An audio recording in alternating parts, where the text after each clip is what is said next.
Saat engkau membutuhkan, pertolongan Tuhan pasti datang. Jika engkau tertutup, tidak ada ruang untuk cahaya. Perlu ada celah dalam hatimu agar cahaya bisa masuk. Katakan dengan tulus, aku tidak bisa mengatasinya, namun engkau bisa ya Allah. Kupersembahkan padamu semua sakit dan luka ini. Bersamanya engkau akan utuh kembali. Cinta, kedamaian, keindahan, hidup kembali. Dirimu yang sejati tidak berkurang sedikit pun. Lalu bersyukurlah. Jadi ketika kita sedang berat-beratnya menghadapi masalah apapun, terimalah itu. Biarkan hatimu pecah. Kemudian rasakan hadirnya Dia dalam dirimu.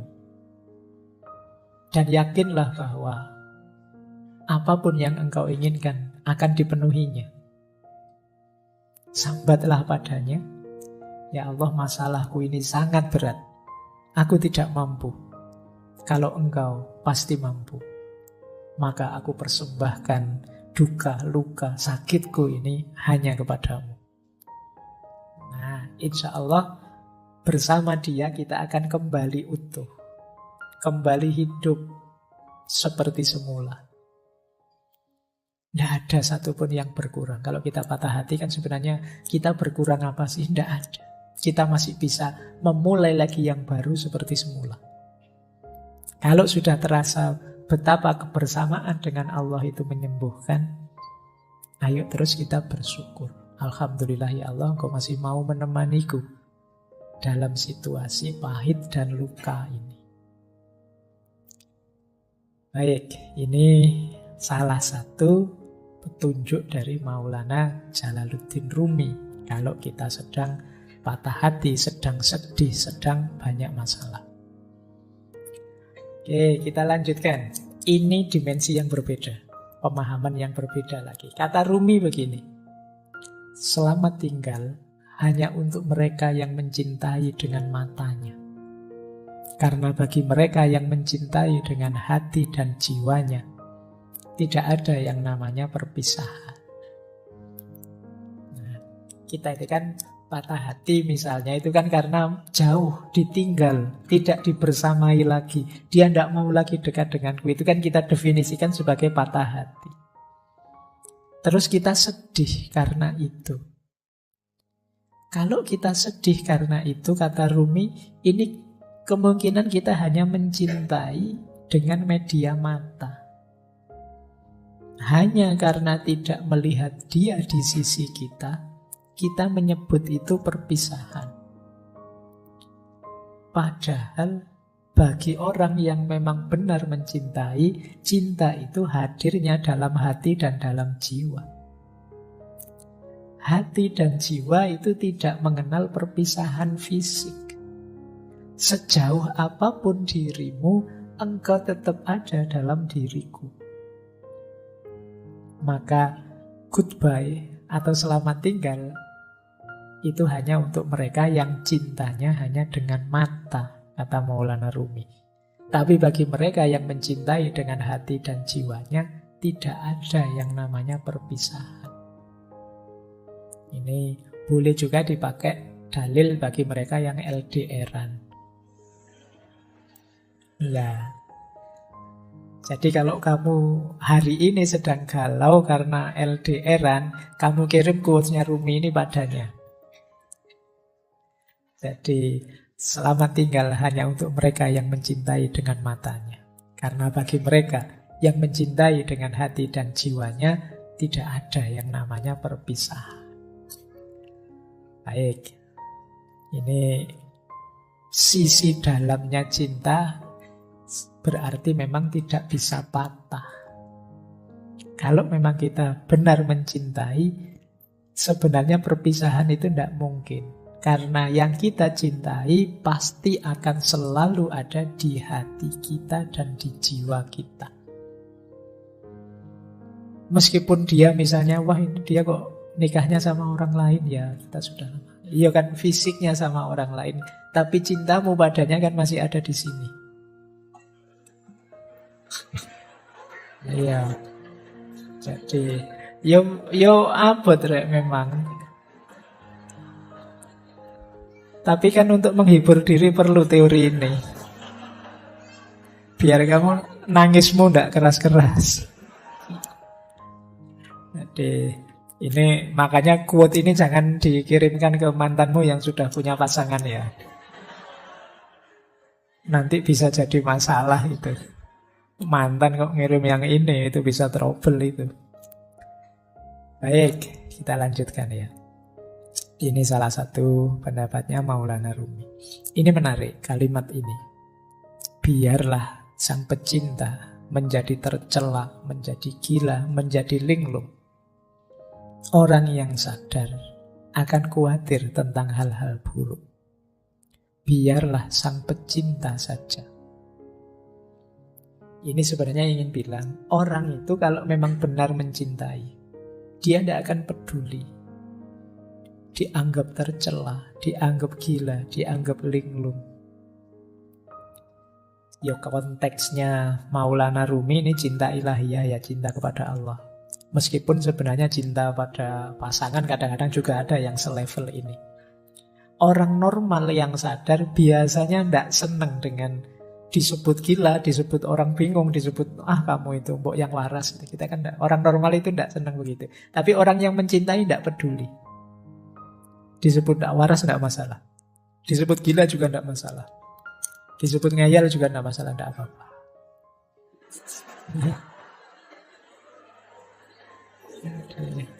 Ya. Oke.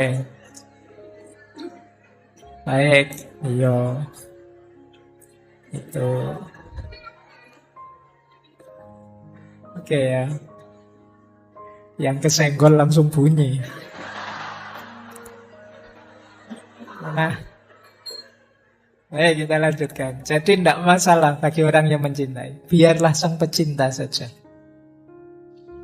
Itu kayak apa ya? Kayak Dylan yang bilang bahwa biar aku saja, kamu tidak akan kuat. Jadi kata yang mencintai begitu. Sudahlah, tidak apa-apa. Untuk yang gila-gila, yang linglung-linglung, tidak apa-apa. Biar aku saja, kamu orang normal tidak akan kuat. Berarti apa? Ya termasuk kegalauan, kegelisahannya, patah hati. Itu bagi seorang pecinta adalah sesuatu yang biasa.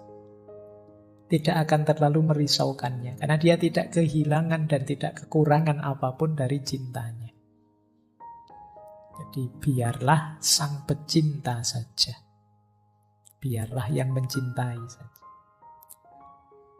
Baik. Masih ada lagi. Kalau ini bahasa saya, kalau kalian punya kemampuan ini, kalian akan bahagia. Kemampuan menikmati penderitaan.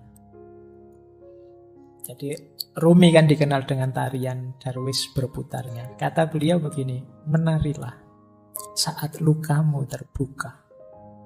Menarilah saat kamu telah merobek perbannya. Menarilah di tengah pertempuran.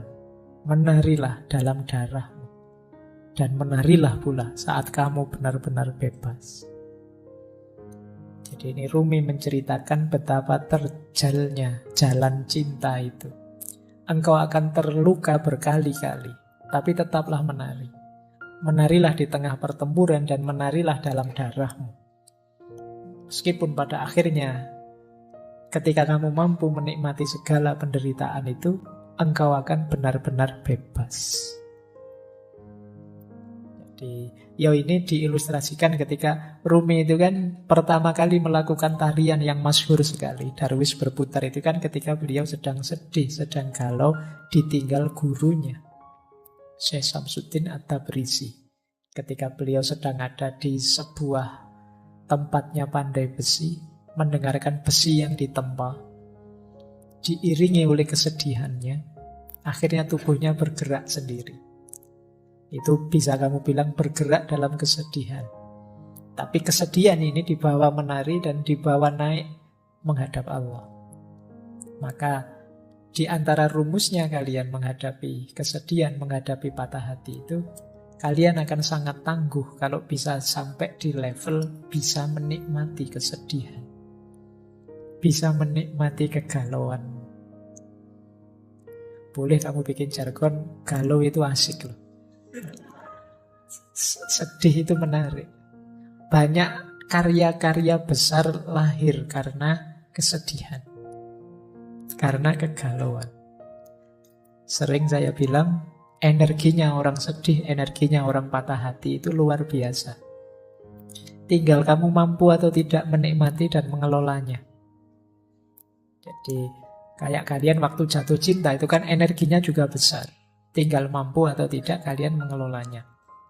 Misalnya orang jatuh cinta itu tiba-tiba jadi puitis. Dikit-dikit nulis puisi. Mbok ya sekalian nulis buku puisi. Lumayan, mumpung kepalamu sedang meledak-ledak, menyala-nyala dengan cinta. Terjemahkan itu dalam kreativitas. Orang jatuh cinta misalnya, itu semangat-semangatnya melayani, membahagiakan yang dicintai. Mbok yo yang dicintai itu mengarahkannya untuk yang produktif, kreatif. Kalau kamu cinta padaku, ayolah kamu lulus semester 7. Kalau kamu cinta padaku, loh ini kan energinya jadi luar biasa. Diarahkan ke yang positif, kreatif gitu loh. Jangan hanya minta yang kecil-kecil, yang sepele-sepele. Kalau cinta padaku, mau neraktir aku ndak sepele itu. Mintalah yang lebih monumental. Jadi itu yang saya maksud energinya. Karena biasanya ketika yang meminta yang dia cintai, itu dia bisa tenaganya berkali-kali lipat. Kecerdasannya meningkat berkali-kali lipat hanya karena ingin membahagiakan yang dicintai. Maka seperti yang disampaikan oleh Rumi ini, menarilah saat lukamu terbuka.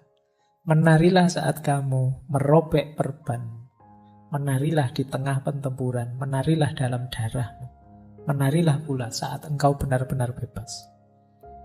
Pada puncaknya cinta akan membuatmu bebas. Yang paling jelas ya bebas dari belenggu ego dirimu sendiri. Orang mencintai itu kan ketika orang yang bisa menaklukkan dirinya sendiri. Baik, saya lanjutkan. Nah, Maulana Rumi juga pesan pada kita, rasa sakit yang kamu rasakan ini adalah membawa pesan. Dengarkan mereka. Jadi ini latihanlah mendengarkan lukamu sendiri. Latihanlah memahami pesan yang dibawa oleh kesedihan dan dukamu. Maka jangan terlalu hanyut emosional oleh pengalaman pahit yang kamu miliki, tapi coba dengarkan ada pesan apa, ada hikmah apa yang bisa kamu raih.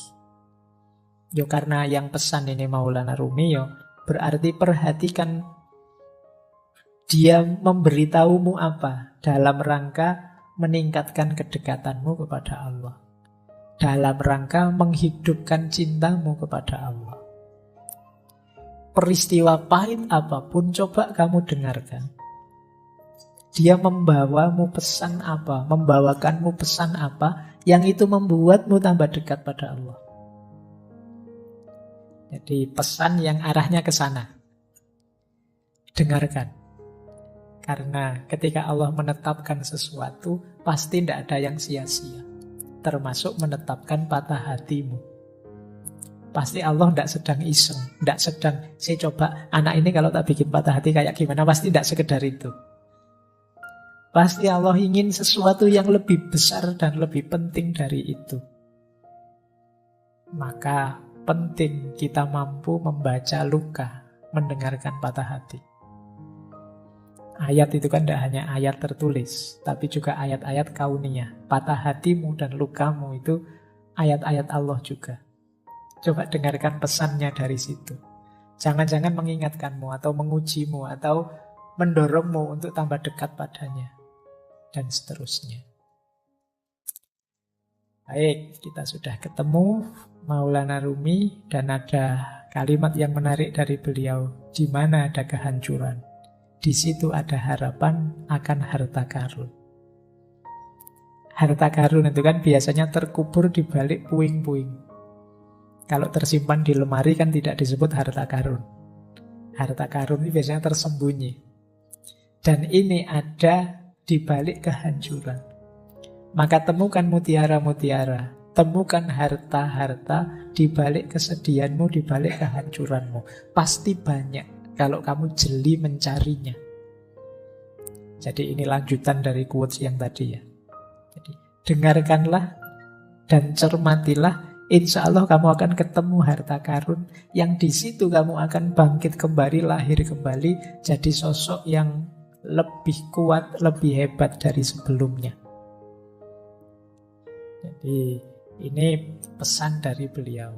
Di mana ada kehancuran, di situ ada harapan akan harta karun. Jadi jangan terlalu lama nangis-nangis sedihnya. Beri waktu tersendiri, tapi kemudian segera move on. Bacalah kesedihanmu, dengarkan pesannya, carilah mutiara-mutiara di baliknya, terus lahirlah kembali jadi sosok yang baru yang lebih tangguh. Ini yang diinginkan oleh Maulana Jalaluddin Rumi. Baik. Nah, ini tadi hubungannya dengan kesepian ya. Memang kalau kita sedang sakit, kita sedang sedih itu perlu teman. Tapi seandainya tidak ada teman dan kamu merasa sendirian, jangan merasa kesepian. Seluruh alam semesta ada dalam dirimu. Jadi, kalau sekedar ingin cerita, ingin curhat, dalam dirimu lengkap. Ada komponen alam semesta. Jangan merasa sendiri. Kamu itu sendirian saja sebenarnya kan sangat ramai. Kalau tidak percaya, kalau kamu di kamar sendirian itu kan, ya memang suaranya tidak ada, kamu tidak ngobrol. Tapi pikiranmu kan riuhnya luar biasa. Ramainya luar biasa. Kalau sekarang kadang-kadang tidak hanya pikirannya, mulutnya juga ramai, apalagi kalau pas main game. Ya, kamu marah-marah sendiri, misuh-misuh dewe, ngamuk-ngamuk dewe. Apalagi pikiranmu. Pikiranmu itu kan tidak pernah diam. Ketika kamu sadar, ya pikiranmu bunyi terus tentang apa saja. Kamu sebenarnya ramai, jadi tidak perlu merasa kesepian. Seandainya kok dalam kesedihanmu kamu tidak menemukan teman, engkau sendiri cukup. Jangan merasa kesepian. Alam semesta ada dalam dirimu. Nah, ada kalimat menarik dari Rumi yang beliau sampaikan tadi mungkin berat. Engkau yang sedang sedih mungkin sulit, tapi I know you are tired, but come, this is the way. Aku tahu engkau mungkin sangat lelah, berat sekali melaksanakan yang dipesankan tadi, tapi memang inilah jalannya. Jadi inilah jalan yang berlawanan dengan jalur menuju keputusasaan. Jadi aku tahu engkau lelah, tapi inilah jalannya. Ayo pelan-pelan kamu tempuh jalan ini. Jangan mengambil jalan yang sebaliknya, yaitu jalan keputusasaan. Baik, ini dipesankan tadi ya. Sejak awal tadi kan sudah ada banyak tips-tips untuk kita bisa mengatasi rasa sedih dan hati kita yang patah tadi. Paling tidak kita menghindari gol di gawang keputusasaan. Dan memang hanya ini jalannya, kata Maulana Jalaluddin Rumi. Nah, ada satu teori dalam dunia tasawuf. Nanti coba kalian cek ya. Kalian dalam sedih ada di mana? Hubungan kita dengan Allah saat kita menderita. Ada fase confirming, ada fase responsif, ada fase ekstatik. Orang yang ada di fase confirming itu orang yang ketika sedih bisa merasakan hadirnya Allah. Terus dia tenang dan muncul harapan-harapan baru. Ini ada level paling rendah ya tentu saja yang tidak ingat Allah. Ini level awal itu ingat Allah. Jadi sudah ingat Allah. Ingat Allah saja itu akan menenangkanmu, memunculkan optimisme baru. Sebuntu apapun jalanku, aku masih punya Allah ternyata. Harapanmu muncul. Ada fase lebih dalam lagi. Tidak sekedar sadar hadirnya Allah, tapi sadar dekatnya Allah dan baiknya Allah. Ini lebih besar lagi kegembiraan dan optimismemu. Allah akan selalu mengabulkan doa-doa kita, permohonan kita, permintaan kita. Allah selalu sayang dengan kita. Allah itu tidak pernah tidak baik kepada kita. Kita saja yang keluar jalur, sehingga kebaikan Allah tidak sampai. Kita saja yang ambil jalan, rute yang berbeda dengan yang diinginkan oleh Allah. Ini fase kedua, namanya fase responsif. Ada fase ketiga lebih dalam lagi. Di fase ketiga ini, kita tidak sekedar merasa dekat dan Allah itu baik, tapi kita sudah intim sama sekali. Kita sudah sangat cinta dengan Allah, sehingga apapun yang diberikan oleh Allah, apakah itu pahit ataukah manis, tidak masalah. Ini namanya fase ekstatik. Nah, dalam kesedihan kita ada di mana? Allah yang hadir dalam diri kita, apakah sekedar confirming, apakah responsif, ataukah sudah ekstatik? Orang yang sudah bisa menikmati kebersamaan dengan Allah adanya di level ekstatik. Orang yang hanya sadar Allah itu ada kok, Gusti Allah ora sare, itu namanya fase confirming. Orang yang sadar bahwa Allah itu tidak sekedar hadir, tapi Dia maha baik dan akan mengabulkan semua doa kita, namanya fase responsif. Nah, teman-teman coba dicermati kehadiran Allah dalam diri kita itu seperti apa. Pandangan kita tentang keberadaannya Allah itu ada di mana. Itu menunjukkan level kedekatan dan level hubungan kita dengan Allah. Baik, kita akhiri dengan beberapa tips. Kalau ini agak praktis ya, kalau yang tadi filosofis. Banyak yang tanya ke saya, caranya biar hati tenang itu apa sih, Pak? Dalam penderitaan. Ini saya ambilkan langsung dari beberapa ayat ya. Nah, biar ini seperti ngaji beneran. Ada Al-Qur'annya. Segalau apapun dirimu, coba kamu rujuk ayat-ayat ini. Mungkin kamu bisa lebih tenang. Yang pertama surat Al-Insyirah, ayat 5 sampai ayat 6. Yang bunyinya adalah fa inna ma'al usri yusra, inna ma'al usri yusra.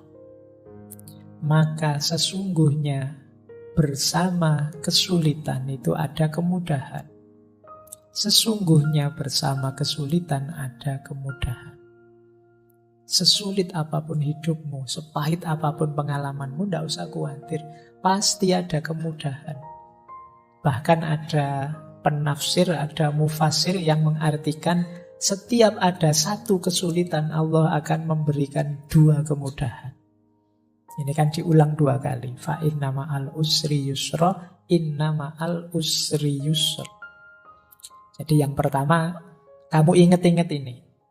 Allah sendiri yang menjanjikan. Sesungguhnya bersama kesulitan ada kemudahan. Maka jangan putus asa. Pasti ada jalannya, pasti ada kemudahan. Kemudian yang kedua, boleh dilihat surat Ar-Ra'd ayat 28. Tadi sudah kita singgung sedikit ya. Ala bidzikrillahi tatmainnul qulub. Sesungguhnya dengan mengingat Allah, bukankah dengan mengingat Allah itu hati menjadi tenang. Tadi sudah kita jelaskan level kedekatannya. Jadi kalau ingin tenang, hadirkan Allah. Ingat Allah itu menenangkan. Karena apa sih yang tidak mungkin di hadapan Allah? Terus, yang ketiga, kalau masih ada kebingungan-kebingungan, kekecewaan-kekecewaanmu karena keinginanmu